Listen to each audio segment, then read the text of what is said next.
हमारा next question है, limit x जो है हमारे पास वो किसको अप्रोच कर रही है, गौर से देखो किसको अप्रोच कर रही है, जीरो को। हमारा फंक्शन जो है वो एक्स की पावर एक्स है।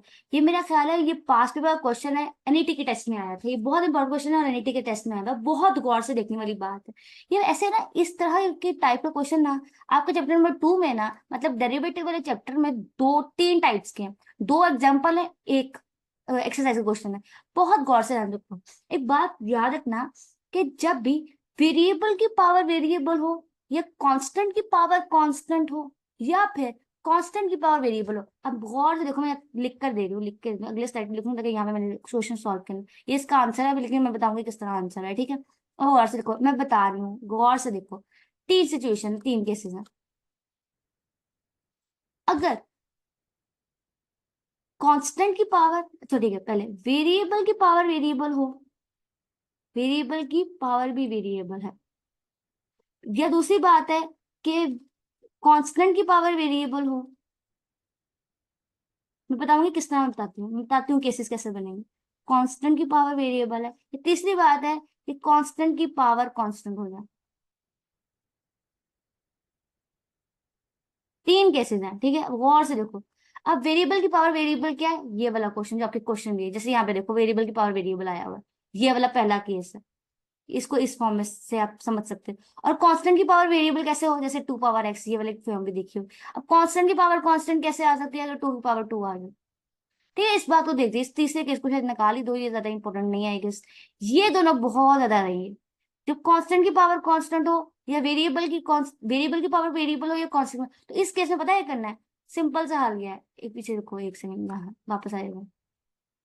अब इस क्वेश्चन में वापस आ जाओ, तो क्या क्या क्या करना है कि जहां पर जो भी फंक्शन गिवन होगा, यहाँ पर जो भी फंक्शन गिवन होगा, ये कौन सा केस है, वेरिएबल की पावर वेरिएबल। अगर कांस्टेंट की पावर वेरिएबल है तब भी ये करना है। हमने पहले क्या करना है, पहला सब क्या लेट करना है उस फंक्शन को जो गिवन है वो इक्वल है वाई के। वाई कोई भी वेरिएबल हमने ले लिया भाई, वो वाई के इक्वल है। पहली चीज हमने क्या लेट किया है कि वो वाई के इक्वल, समझ आई। सेकेंड स्टेप क्या है, हमें दोनों तरफ लॉग अप्लाई करना है, log y is equal to log. Second step पे दोनों तरफ लॉग लिया। अब गौर से देखो, अब लॉग की प्रॉपर्टी यूज करेंगे, जो पावर होती है वो जम कर कर शुरू में आ जाती है, लॉग की प्रॉपर्टी है, नथिंग न्यू, ठीक है, ओके। अब देखो नेक्स्ट स्टेप क्या करें, अब सॉल्व करेंगे। अब लॉग एक्स, अरे ये मल्टीप्लाई करके हम इसको ऐसे लिख सकती हूँ, किसी को इतराज नहीं।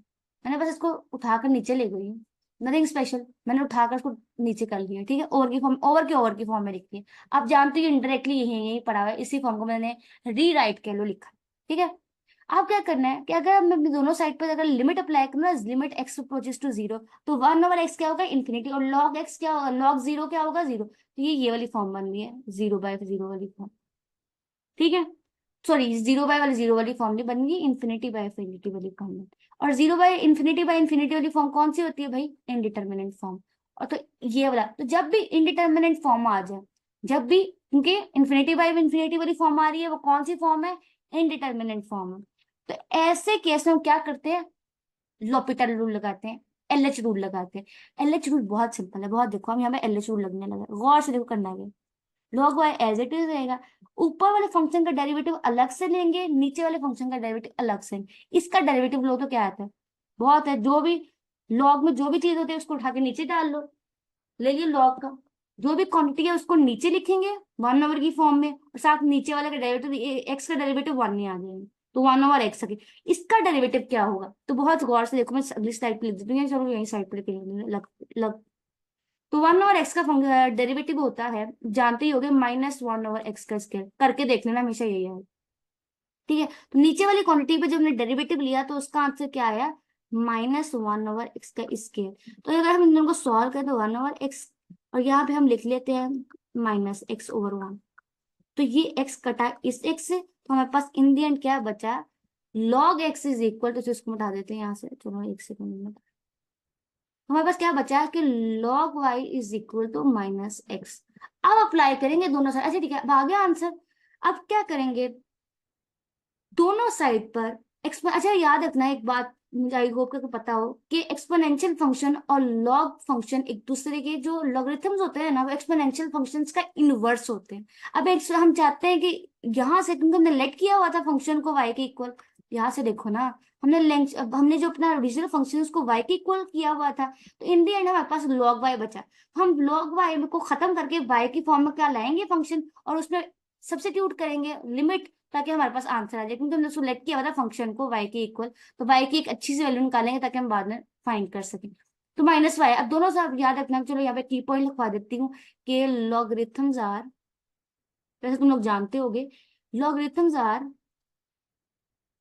Inverses of, inverse function of, चलो इनवर्स ऑफ एक्सपोनेंशियल फंक्शन। ये भी एक दफा मुझे याद है, ये ई कैट में आया था, नोट्स में डाल लेना कि लॉगरिथम्स आर, सॉरी एक सेकंड मेरा स्लाइड कर गया pen, logarithms are the inverse of exponential functions. ठीक है, तो अब यहाँ पे हम दोनों साइड पे y is equal to e minus x, तो यहाँ से ये दोनों तो आपस में कट के, तो y is equal to minus x बचा। ठीक है, माइनस, अच्छा यहाँ पे एक सेकेंड, एक सेकेंड, एक सेकेंड, अच्छा ठीक है, y is equal to minus x, sorry minus x. अब क्या कर देंगे, दोनों साइड पर लिमिट अप्लाई कर देंगे। तो यहाँ कहाँ लिखें, यहाँ ही लिख लेते हैं, लिमिट एल, वैसे हम यहाँ से नया पेज ले लेते हैं, it's not an issue for us.